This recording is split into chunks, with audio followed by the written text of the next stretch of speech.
जय Hind. So welcome to defence journey. So अभी आप लोग के एफकेट के एग्ज़ामिनेशन है। तो एफकेट के एग्ज़ामिनेशन में भी साइंस पूछा जाता है। मे बी ज़्यादा क्वेश्चन नहीं किए जाते हैं, लेकिन पूछा तो जाता है। तो आपको जो है ये इम्पॉर्टेंट रहेगा आपके एफकेट एग्ज़ामिनेशन के लिए। और ये CDS 2020 का PYQs है। ओके, तो आप एक बार एग्ज़ाम देने जा रहे हो एफकेट का, तो ये इसको देख लेना। मैंने 2019 का ऑलरेडी अपलोड कर रखा है इसी चैनल पर, ठीक है। तो चलिए, without getting late, we are ready with our first question.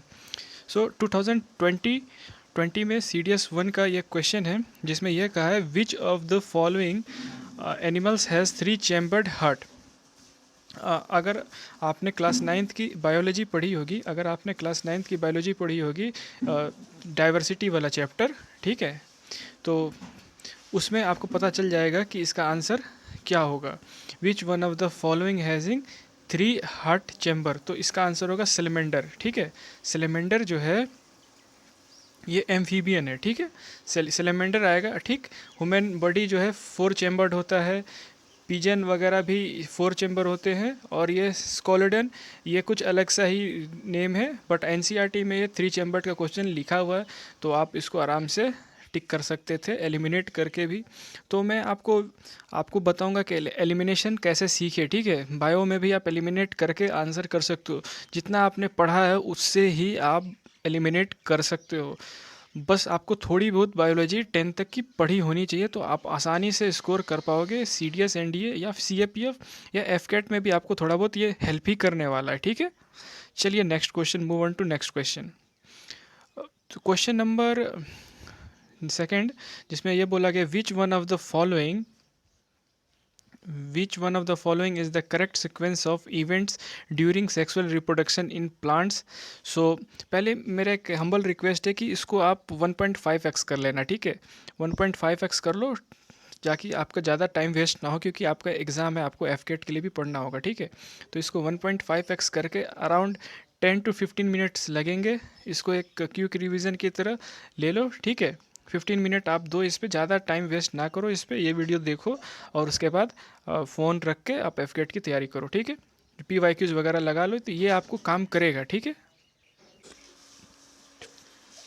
सो तो move on to the next question. Next question is 270। इसमें यह लिखा हुआ है कि which one of the following is energy currency. देखिए, अगर आपने सेल चैप्टर पढ़ा होगा तो आपको पता होगा कि ATP जो है एनर्जी करेंसी है, ठीक। बट आपको मैं इसके रिगार्डिंग एक थोड़ा सा और बता देता हूँ कि देखिए, माइटोकॉन्ड्रिया में ये स्टोर रहता है। माइटोकॉन्ड्रिया का एक होता है पार्ट आउटर पार्ट, एक पार्ट होता है inner part.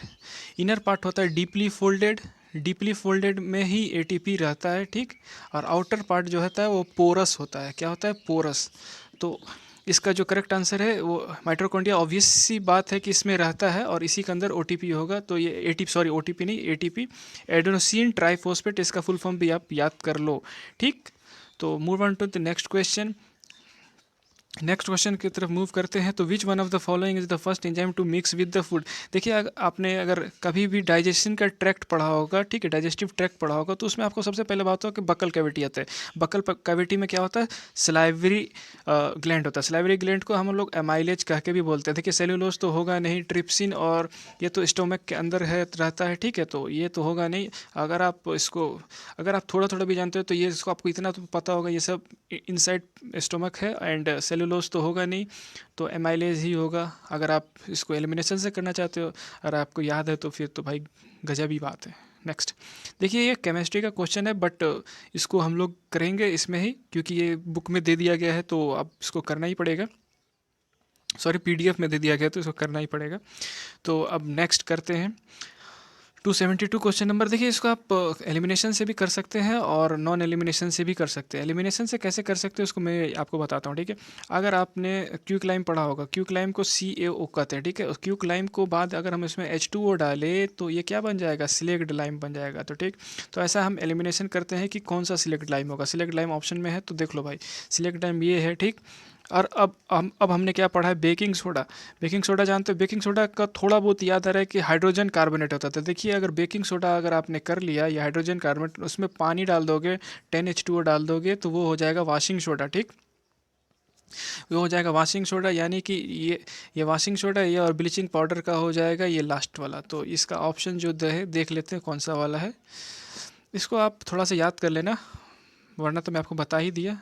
272, okay okay okay, यहाँ पे है खुल के अच्छा से 272। तो जो मैंने बताया आपका 4 का 1 और सिलेक्ट 3, 4 का 3, डी का 3, वॉशिंग सोडा ये और बेकिंग सोडा ये, that is a number correct. Okay next देखिए, इसका जो है कॉपर सल्फेट मॉलिक्यूल में कितने, द नंबर ऑफ मॉलिक्यूल्स, कितने मॉलिक्यूल होते हैं कॉपर सल्फेट मॉलिक्यूल में, ठीक है। तो इसका करेक्ट आंसर होगा वो सी होगा, ठीक है। अब इसको आप स्किप भी कर सकते हो, अगर आपको नहीं पता है मतलब बेसिक नॉलेज नहीं पता है तो इसको स्किप भी कर सकते हो। बट अगर आप इसकी एनसीईआरटी खोल के अगर आप पढ़ो तो आप इसको क्वेश्चन को कर भी पाओगे। और इस प्रकार का जो आपके यूपीएससी में जितने भी पेपर है उसमें आप ये चेक कर लो कि ये किस किस प्रकार का क्वेश्चन पूछते हैं, तो ये सब भी आप इसको वहाँ से कवर कर सकते हो, ठीक है। कोई दिक्कत वाली बात नहीं है, ठीक है। एग्ज़ाम टाइम में आपको इस पे कन्फ्यूजन नहीं करना है। ये नहीं कि एक नहीं आ रहा है तो भाई पूरा ही छोड़ दें हम, नहीं, पूरा नहीं छोड़ना है। एक नहीं आएगा तो भाई एक क्या लेगा, 0.83 मार्क का होता है, ठीक है। 0.83 मार्क का होता है, तो कुछ ऐसा कोई चिंता करने वाली बात नहीं है। तो ठीक है, अगर गलत अटेम्प्ट करके मत आना, ठीक। नेक्स्ट, अब ये पूछ रहा है भाई, ये रिपीटेड क्वेश्चन है भाई, रिपीटेड एवरी टाइम। देखो आपको मैं बता देता हूँ कि इसके आप ट्रिक से याद कर सकते हो। कौन सा ट्रिक से? देखिए, आप पहले तो किडनी जानते हो, ऐसे देखिए, अगर आपने ऐसे देखा होगा तो ऐसे किडनी होता है, इस किडनी होता है, ये एड्रेनल ग्लैंड हुआ, देखिए किडनी हुआ, और ये यहाँ पे लास्ट पे ये यूरिनरी ब्लैडर हुआ, यूरिनरी ब्लैडर, और ये यहाँ पे यूरेथ्रा। तो अगर लास्ट में आप यूरिनरी ब्लैडर और यूरेथ्रा देख लो तो भैया फर्स्ट ऑप्शन बैठ रहा है, दूसरे किसी में बैठ ही नहीं रहा। यूरिनरी ब्लैडर के बाद तो पहले ही यूरेथ्रा आ जाएगा, तो भाई कैसे होगा, ये होगा नहीं। तो A number is the correct answer, A number ये करेक्ट है, ठीक है। Move on to the next question. देखिए, move on to the next question. देखिए, और अभी देखो मैं, which one of the following is endocrine gland is not found in pair. देखिए, अब एडर्नल ग्लैंड किडनी के ऊपर रहता है तो वो पेयर में ही रहता है, किडनी क्योंकि दो है, टेस्टिस भी दो है, तो ओवेरी भी दो है, बट पिट्यूटरी ग्लैंड एक है भैया। तो ये ऐसे हो जाएगा, बट ये इस क्वेश्चन के लिए सही आंसर है, तो ये पेयर में नहीं रहता, बाकी ये सब गलत हो जाएंगे। तो move on to the next question. Which one of the following cell organisation contain DNA. देखिए, mitochondria and plastid, mitochondria and plastid दो ऐसे सेल ऑर्गेनल्स हैं जिसमें खुद का डीएनए पाया जाता है। तो कभी कभी ये पेपर में रिपीटेड क्वेश्चन है, तो आपसे पूछ लेते हैं प्लास्टिड होगा या माइट्रोकॉन्ड्रिया होगा। तो राइट आंसर इज माइट्रोकॉन्ड्रिया, ठीक। इसको आप देख लेना, आप प्लास्टिड भी आएगा तो उसको भी कर लेना, ठीक। इसको होप कि आप कॉपी में नोट कर रहे होगे, नहीं भी कर रहे हो तो बस मैं आपको टेलीग्राम पे ये सब सारे पीडीएफ प्रोवाइड कर दूंगा, ठीक। बट आप do support, okay. Next question is 277, who among the following scientist introduced concept of immunization. देखिए, अब इसका जो राइट आंसर है ये, इसको आप एलिमिनेट नहीं कर सकते, बट आप ये सब ऑप्शन देख लो कि इसमें सेल की, डेड सेल की खोज की किसने, रॉबर्ट हुक ने की, कार्ल लेनेक्स ने क्या किया, रॉबर्ट कोच ने क्या किया, एडवर्ड जेनर ने तो इम्यूनाइजेशन की खोज की। तो आप एनसीईआरटी के डीयूनो वगैरह पढ़ा करो, ठीक है। डीयूनो से ये सब एनसीईआरटी का ही क्वेश्चन है, डीयूनो करोगे तो आप वहाँ से कर पाओगे, ठीक। Move on to next. मैं आपको बताता रहूँगा कि क्या क्या पढ़ना है। देखिए, एल्गी, इसका करेक्ट आंसर होगा कि देखो इसकी थाइलोफाइटा होता है, ठीक है। ये थाइलोफाइटा होता है, थाइलोफाइटा को एल्गी भी कहते हैं, करेक्ट आंसर होगा बी। और ब्रायोफाइटा को एम्फीबियन कहते हैं, कॉपी में नोट कर लो, रिपीटेड क्वेश्चन है, हमेशा आते रहता है, ठीक। Next, move on to next question.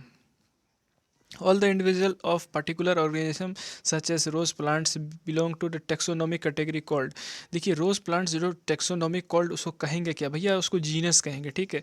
देखिए देखिए, आपने पढ़ा होगा भाई, क्या पढ़ा होगा आपने, डाइवर्सिटी वाला चैप्टर करोगे तो भैया वहाँ पे किंगडम, किंगडम, डिवीज़न, ऐसे करके जो लास्ट में आता है वो जीनस, और जीनस के बाद स्पीसीज़, स्पीसीज आता है, उसको याद कर लोगे तो उससे ये हो जाता है। तो ठीक है, तो इसमें यही पूछ रहा है कि जो रोज़ प्लांट है वो कौन से टेक्सोनॉमी कैटेगरी से है, तो भैया जीनस है, इसको आपको याद कर लेना चाहिए।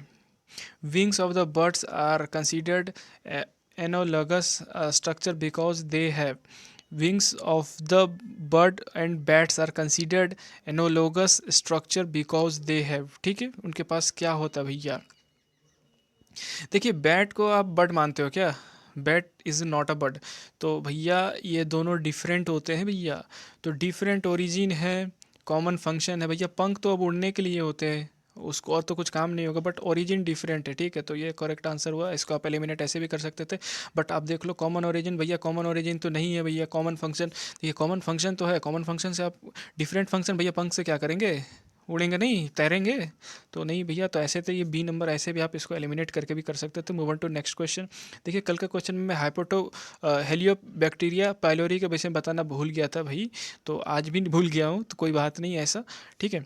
तो आप देख लो अब इसका आंसर आपको पता चलेगा, जोक्स अपार्ट था, but apart from hyper acid secretion peptic ulcer are use develop. देखिए जो पेप्टिक अल्सर जो है वो किस बैक्टीरिया से होता है, हेलियोबैक्टर पाइलोरी से होता है, ठीक।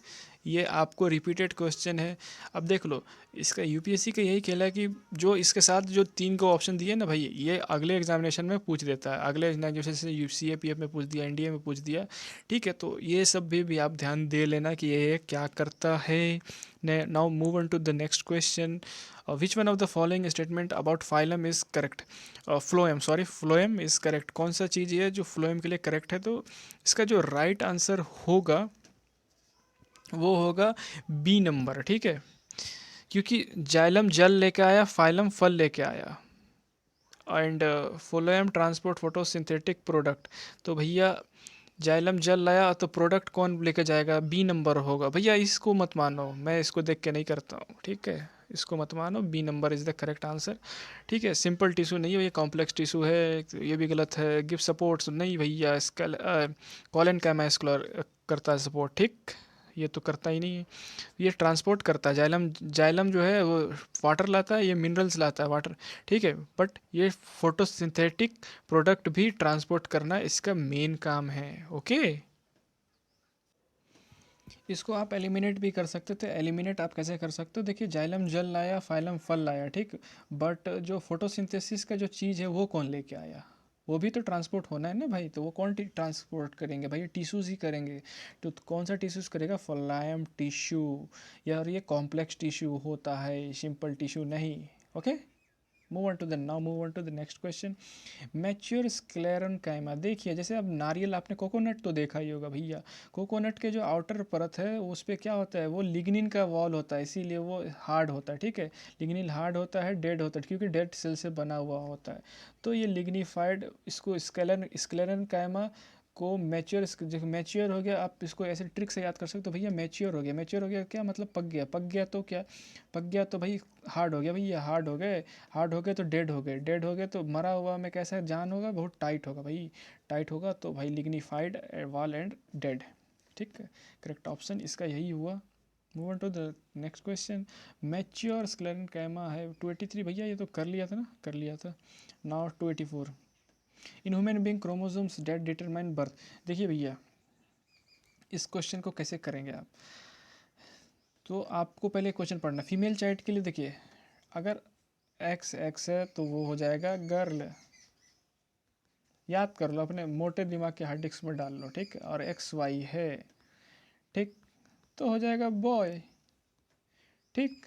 इसको मोटे दिमाग की अपने हार्ड डिस्क में डाल लो भाई, X X girl, X Y boy. Now move on to, ये भैया इसका करेक्ट आंसर है 1 नंबर, ठीक है भैया। मूव ऑन करते हैं नेक्स्ट क्वेश्चन में, ठीक। नेक्स्ट क्वेश्चन है हमारा, antibiotic such as penicillin blocks, penicillin क्या ब्लॉक कर देता है, cell wall formation in bacteria. देखिए बैक्टीरिया को भी सेल वॉल होता है, आपको बता देता हूँ कि किसके किसके होता है सेल वॉल। सेल वॉल जो है वो तो पहले प्लांट्स को होता ही है, ठीक, बैक्टीरिया को भी होता है, ठीक, फंजाई को भी होता है, ठीक। ये 3 चीज़ को सेल वॉल होती है, सेल वॉल। तो आप इसको देख लेना, और जो है सेल वॉल फॉर्मेशन, एंटीबायोटिक अगर सेल वॉल नहीं बनेगा तो भैया बैक्टीरिया आपके शरीर में एग्जिस्ट कर पाएगा क्या, नहीं, तो क्या होगा, तो एंटीबायोटिक तो इसलिए ना दिया जाता है कि जो है बैक्टीरिया ना रहे। तो भैया करेक्ट आंसर कौन सा होगा? ऐसे भी कर सकते हो आप। आरएनए भैया वायरसेस में आता है, बैक्टीरिया में नहीं। डीएनए सिंथेसाइज इन बैक्टीरिया, भैया ये क्या बोल रहे हो? डिवीज़न इन बैक्टीरिया, ये डिवीज़न क्यों और बांट के भाई उसको और बढ़ाना है क्या भैया? इसीलिए एंटीबायोटिक होता है क्या? डीएनए सिंथेसिस एंटीबायोटिक से होगा भैया? नहीं, सेल वॉल को फॉर्मेशन बंद कर देगा तो भाई बैक्टीरिया जो नहीं रह पाएंगे, एग्जिस्ट नहीं करेंगे। Move on to the next question. आज का ये लास्ट क्वेश्चन है, इसको आप होप कि आप लोगों को वीडियो पसंद आ रही है। ठीक है, तो वीडियो पसंद आ रही है तो do like, comment, share, subscribe and दोस्तों में भी शेयर करो भाई। और चलो लास्ट का क्वेश्चन देख लेते हैं। विच one of the following is used for storing biological tissue? तो इसका जो करेक्ट आंसर है वो है लिक्विड नाइट्रोजन। ठीक है, ये लास्ट में लिक्विड ब्रोमीन था बट वो करेक्ट आंसर नहीं था, तो liquid nitrogen is the correct answer. But आपको मैं बता दूं कि अगर आप एफकेट की तैयारी कर रहे हो तो भैया एफकेट की तैयारी में भी आपको ये बायोलॉजी के कुछ क्वेश्चन पूछे जा सकते हैं, तो आप एक बार गो थ्रू जरूर हो जाना। ठीक है, तो बस दैट्स ऑल फॉर टुडे। और वीडियो पसंद आई तो do like, share, subscribe and जय हिंद।